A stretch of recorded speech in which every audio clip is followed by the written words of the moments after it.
Hello hi friends, నేను మీ జయసుధని. ఈరోజు recipe వచ్చేసి కాకరకాయ మసాలా కర్రీ. ఓకేనా? హెవీ మసాలా లేకుండా నేను ఎలా ప్రిపేర్ చేస్తానో ప్రాసెస్ అనేది చేస్తూ నేను మీకు చూపిస్తాను. సో ఇప్పుడైతే నేను స్టవ్ వెలిగించి ఒక గిన్నె అయితే పెట్టి రెడీగా పెట్టినాను. గిన్నె అయితే హీట్ ఎక్కింది. ఇప్పుడు ఆయిల్ అయితే మనం యాడ్ చేసుకోవాలి.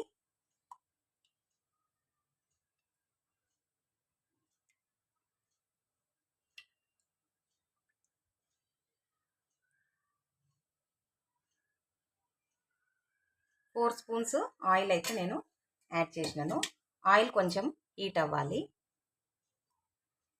ఇప్పుడు ఆయిల్ అయితే హీట్ ఎక్కింది.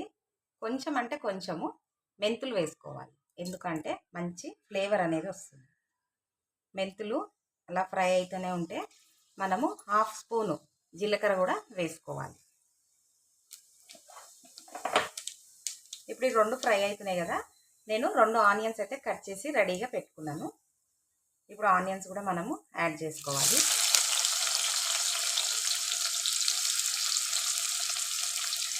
ఆనియన్స్ మంచిగా గోల్డెన్ కలర్ వచ్చే వరకు ఫ్రై అయితే చేసుకోవాలి. ఇప్పుడు ఆనియన్స్ అయితే చూడండి ఇట్లా మంచిగా ఫ్రై అయితే అయినాయి. సో నేను 1/2 కేజీ కాకరకాయలు కోసి ఉప్పులో నానబెట్టి రెడీగా పెట్టుకున్నాను. ఓకేనా? ఇప్పుడు కాకరకాయ ముక్కలు అయితే యాడ్ చేస్తున్నాను. చూడండి, ఈ సైజు ఉంటే చాలు ముక్కలు. మరీ చిన్నగా కోస్తే మరీ మెత్తగా అయిపోతాయి మనం కలిపే కలుపుడికి. ప్లస్ ఇంకా చింతపండు కోసి మనము చేస్తాం కదా, సో అందుకనేసి మెత్తగా అయిపోతాయి ముక్కలు. అందుకే ఈ సైజులో కోసుకోవాలి. మరీ పెద్దగా కాకుండా మరీ మీడియం కాకుండా నార్మల్ సైజ్. ఇప్పుడు ఇట్లా యాడ్ చేసుకున్నాం కదా, ఇవి ఒకసారి మంచిగా ఇట్లా ఫ్రై చేసుకోవాలి.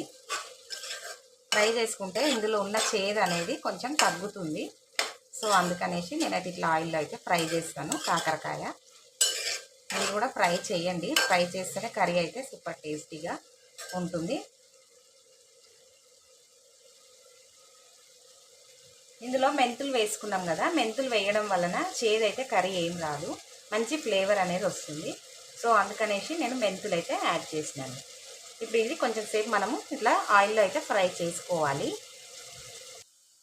కాకరకాయ ముక్కలు ఆయిల్లో ఇట్లా మంచిగా ఫ్రై అయితే అవుతున్నాయి. ఒకసారి మనం అంతా మిక్స్ చేసుకోవాలి.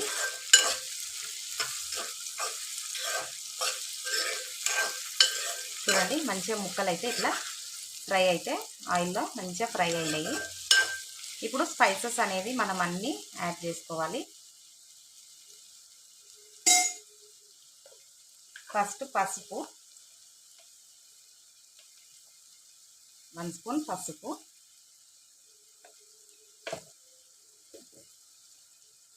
అల్లం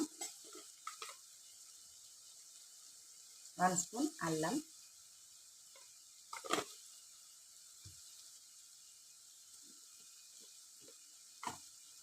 నెక్స్ట్ కారము, పులుపు వేస్తాం కదా చింతపండు గుజ్జు, సో అందుకనేసి కొంచెం కారము ఎక్కువే వేసుకోండి. ఎందుకనంటే పులుపు ఉంటుంది కదా, సో బ్యాలెన్స్ అవుతుంది. కారము నేను 3 స్పూన్స్ వేసుకున్నాను. మీరు కూడా మీ టేస్ట్కి తగ్గట్టుగా వేసుకోండి.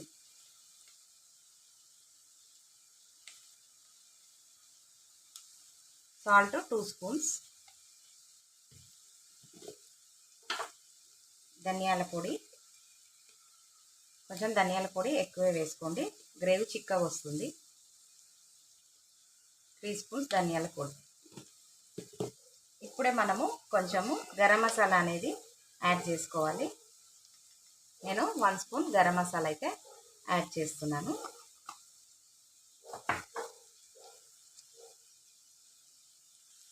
నెక్స్ట్ కొబ్బరి పొడి కూడా నేను యాడ్ చేస్తున్నాను.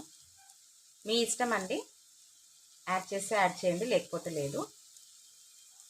కానీ కొబ్బరి పొడి వేస్తే కొంచెం టేస్ట్ అయితే బాగుంటుంది.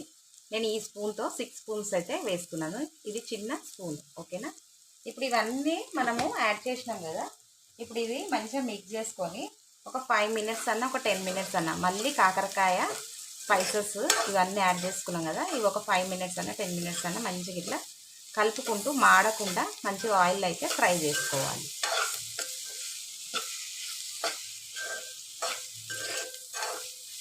అడగంటకుండా ఇట్లా కలుపుకుంటూ మంచిగా మనము ఫ్రై అయితే చేసుకోవాలి. ఓకేనా ఫ్రెండ్స్, ఈ స్పైసెస్ అనేది మొత్తం కాకరకాయకి అంటుకోవాలి కదా, సో అందుకని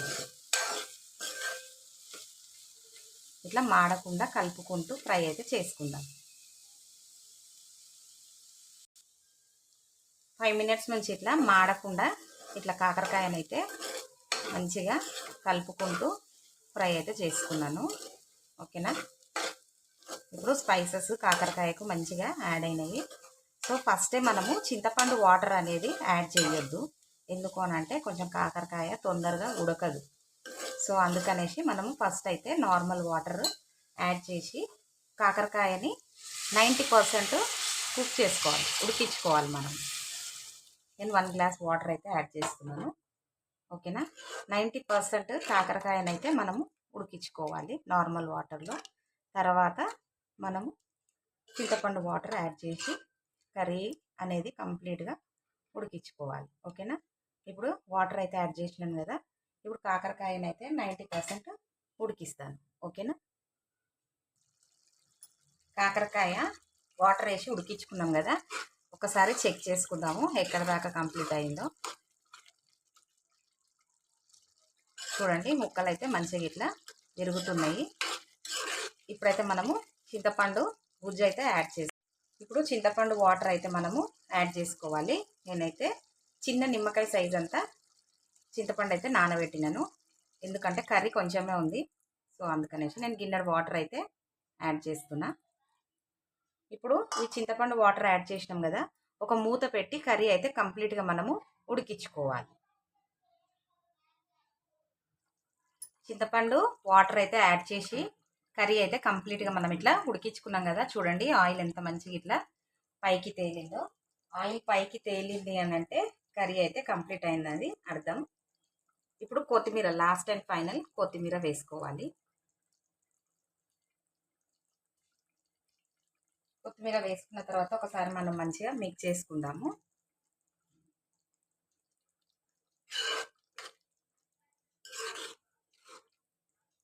ఒకసారి కాకరకాయ కూడా చెక్ చేస్తాను. చూడండి, మంచిగా విరిగిపోతుంది. ఇప్పుడైతే స్టవ్ అయితే ఆఫ్ చేస్తున్నా నేను. చూడండి, ఎటువంటి హెవీ మసాలా లేకుండా సింపుల్గా, అంటే సింపుల్గా నేను ఇలా ప్రిపేర్ చేశానో చూడండి. గ్రేవీ కూడా ఎంత చిక్కగా ఉన్నదో. ఓకేనా ఫ్రెండ్స్, మీరు కూడా అందరూ ఈ రెసిపీ ట్రై చేసి మీ ఫీడ్బ్యాక్ అనేది నాకు కామెంట్ సెక్షన్లో తెలియచేయండి. లైక్ చేయండి, షేర్ చేయండి, సబ్స్క్రైబ్ చేయండి. Thank you for watching.